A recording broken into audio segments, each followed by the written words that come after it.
Welcome back my YouTube channel video. Sreekrishna ജയന്തിയുടെ ഭാഗമായ രാമപുരത്ത് ഘോഷയാത്ര ഉണ്ടായിരുന്നു. ഞാൻ എല്ലാ കൊല്ലം അവിടെ കാണേണ്ടതാണ്. പിന്നെ ഡ്യൂട്ടി കഴിഞ്ഞിട്ടാണ് ഞാൻ ഈ കൊല്ലം ചെന്നപ്പം എൻ്റെ കൂട്ടുകാരും കണ്ണന്മാരും രാധമാരും കൊച്ചു കണ്ണന്മാരും എല്ലാം ഉണ്ടായിരുന്നു. ഞാൻ ചെന്നപ്പോൾ ഉറിയടി നടന്നുകൊണ്ടിരിക്കുകയാണ്. രാമപുരം ശ്രീരാമദേവൻ്റെ അമ്പലത്തിൻ്റെ അവിടെയായിരുന്നു. എല്ലാ കൊല്ലം പോകാറാണെന്നായിരുന്നു. ഉറിയടി കഴിഞ്ഞിട്ട് ആൾക്കാർ പോവായിരുന്നു. പിന്നെ രാധമാരും കണ്ണന്മാരും അവരെല്ലാം ഫോട്ടോ ഷൂട്ടായിരുന്നു അവിടെ അല്ലേ. പിന്നെ ഇവിടെ അവലും പായറ്റും എല്ലാം കൊടുക്കുന്നുണ്ടായിരുന്നു. പിന്നെ ഞങ്ങളുടെ കൊണ്ടാടിൻ്റെ സ്വന്തം വാസുദേവനെ കണ്ടു. കൊണ്ടാടിൻ്റെ സ്വന്തം വാസുദേവനാണ് ഇത്. ഞാൻ പോലും ഓർത്തില്ല വാസുദേവനായി വരുന്ന ആളെ ആരാന്ന്. കണ്ടപ്പോഴാണ് ആളെ പിടിയിട്ട് വാസുദേവൻ്റെ വീഡിയോ എടുക്കാൻ പറഞ്ഞു.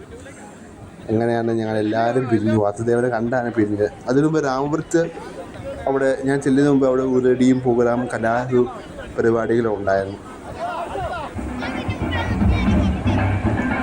എല്ലാവർക്കും എൻ്റെ ഈ കുഞ്ഞു വീഡിയോ ഇഷ്ടപ്പെട്ടെങ്കിൽ ലൈക്ക് അടിച്ച് സബ്സ്ക്രൈബ് ചെയ്യണം. എനിക്ക് സബ്സ്ക്രൈബ് കുറവാണ്. ഞാൻ നാടൻ രീതിയിലാണ് പറയുന്നത്. എല്ലാവർക്കും ഇഷ്ടപ്പെട്ടെങ്കിൽ ലൈക്ക് അടിച്ച് സബ്സ്ക്രൈബ് ചെയ്യണം കേട്ടോ.